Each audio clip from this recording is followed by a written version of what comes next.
Olá, caríssimo telespectador da Rede Século XXI, mais um domingo, mais uma semana em nossas vidas e cá estamos no final da tarde deste que a Escritura chama em Apocalipse, capítulo 1, versículo 10, o Dia do Senhor. Aqui estamos para nos próximos 30 minutos refletirmos, eu com você e os seus entes queridos que estão aí do outro lado do televisor, este argumento tão importante, a ira de Deus, uma das verdades esquecidas pela 24ª vez, 30 minutos por semana, para, à luz da Escritura, sondar, perscrutar, refletir e glorificar a Deus por essa riqueza de ensinamento que é a ira de Deus. Verdade que não contradiz, antes evidencia a misericórdia, a bondade e a ternura de Deus. E no 24º programa já é hora de concluirmos. Já é hora de caminharmos para o arremate desse ensinamento que foi aqui tratado 24 vezes com essa. Foram 24 semanas, portanto, foram 6 meses de estudo sobre a ira de Deus. E como ensaiar uma conclusão desse estudo? Qual é o ponto de partida da conclusão desse argumento tão importante, que eu espero que tenha ficado claro a você que sempre está conosco, que Deus, porque ama, Ele se ira. E a sua ira é a maior prova de que a santidade de Deus não pode pactuar com o pecado. Se o pecado não atinge a glória de Deus, a santidade de Deus, isso não significa dizer que Deus aprova, ignora, faz pouco caso do pecado. Pelo contrário, quando o pecado acontece, a bondade de Deus assume essa feição chamada de ira. O primeiro ponto para essa conclusão, ou seja, as principais verdades que não podem ser esquecidas quando o argumento for a ira de Deus, é este: Deus não muda. Pode parecer uma coisa básica demais, óbvia demais, evidente demais, mas não é não. Tudo parte dessa convicção. Isso para aqueles que pensam, não, Deus uma hora é misericórdia, outra hora é ira. Como se Ele mudasse, como se Ele tivesse alteração de temperamento. Uma hora está tranquilinho, outra hora está furioso, como se em Deus houvesse mudança. Deus não muda. Grave na sua Bíblia, ou então num papel e depois passe para a sua Bíblia. Malaquias, capítulo 3, versículo 6.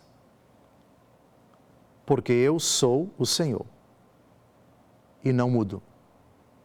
E vós, ó filhos de Jacó, não sois ainda um povo extinto. Eu sou Deus e não mudo.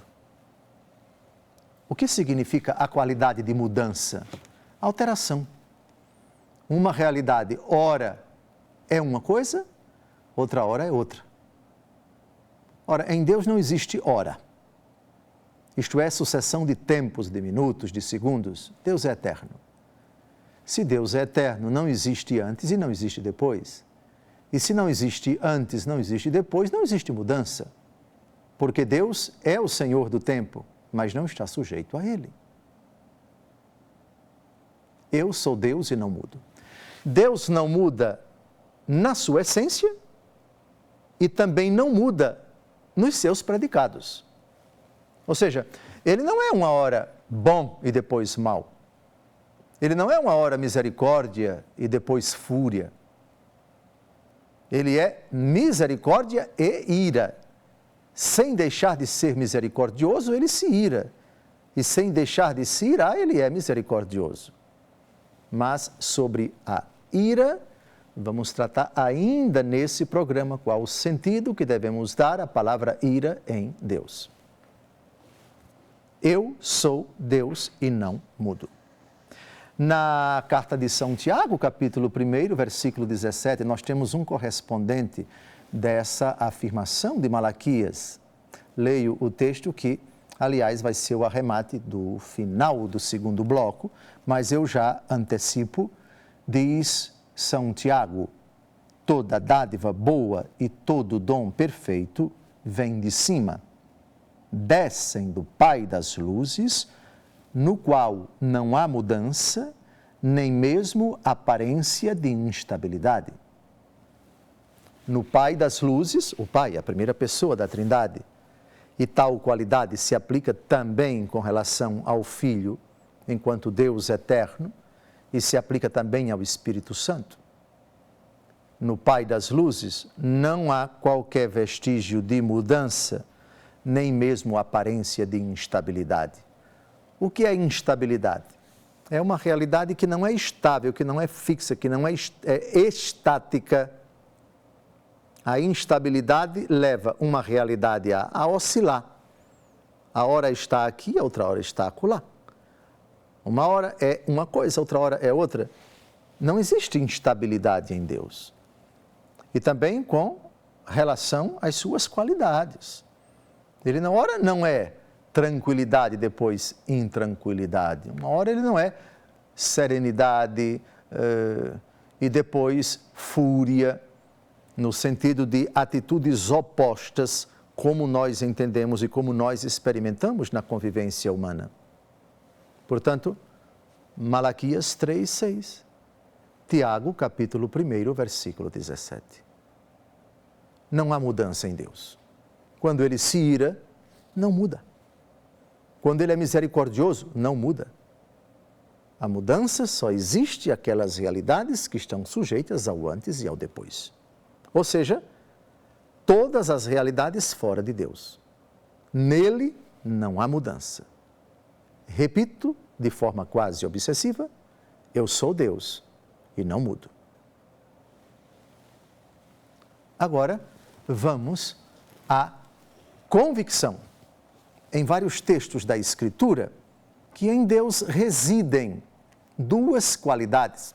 Deus tem N qualidades: bondade, ternura, compaixão, ira, misericórdia, sabedoria, onipresença, onipotência, onisciência. Muitíssimos adjetivos podemos aplicar a Deus Todo-Poderoso que condizem com o seu ser e com o seu agir, e não é o momento aqui de esgotá-los, até porque nem a Bíblia esgota tantas qualidades do Altíssimo, do inefável e do misterioso Deus. Outra verdade muito importante, à guisa de conclusão desse estudo sobre a ira de Deus. A ira de Deus se acende contra o pecado. Não existira o pecado e Deus não se irritaria.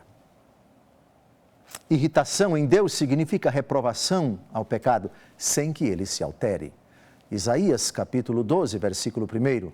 Dou-vos graças, ó Deus, porque vos irritastes e vossa cólera se aplacou. A ira de Deus é apenas por um momento. Entenda-se um momento na perspectiva do Salmo 89. Para Deus, 1000 anos são como um dia que passou. Ou seja, o próprio de Deus, o específico de Deus, não é se irar. Se bem que ele conserva esta característica.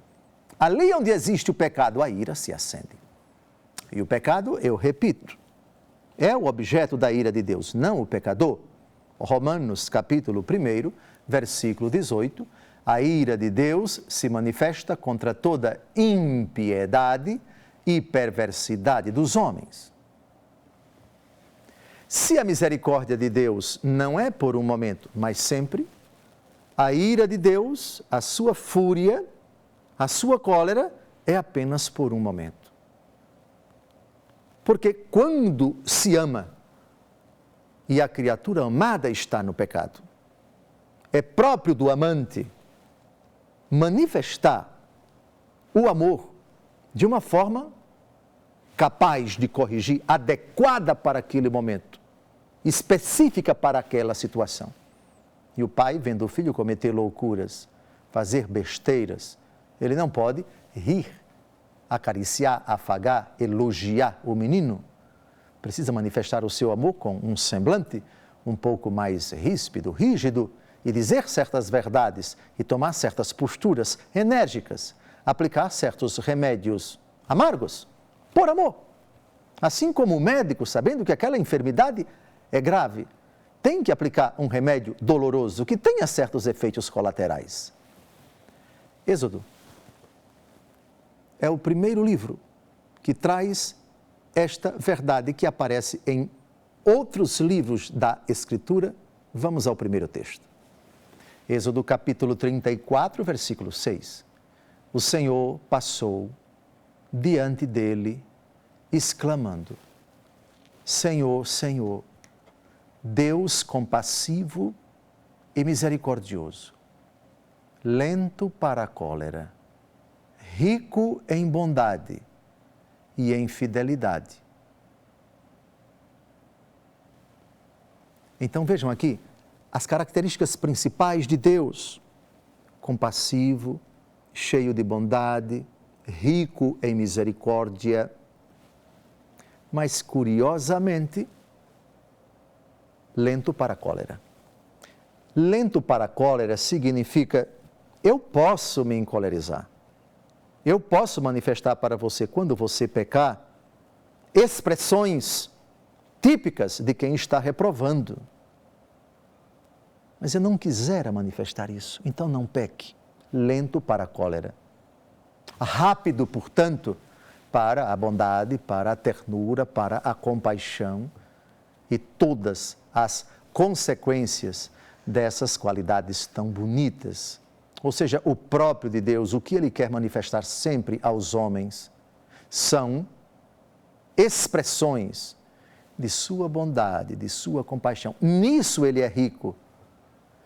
Se poderia até sustentar que Deus é rico em cólera. Sim, já que Deus se encoleriza, no sentido dado nesses 24 programas, mas lento para a cólera. Ou seja, eu tenho essa qualidade, não queria muito colocá-la, porque talvez isso causasse tristeza para você, não causa para mim, eu sou lento para isso. A minha riqueza, o específico de mim, é traduzir para você com abundantes graças que eu sou bondoso, que eu sou compassivo, que eu sou terno, que eu sou misericordioso, que eu sou amável. Terminamos o primeiro bloco.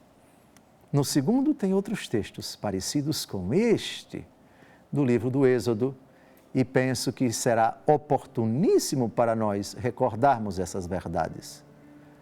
Não saia daí, depois de um breve intervalo, voltamos para o segundo bloco deste 24º e provavelmente penúltimo encontro sobre a ira de Deus.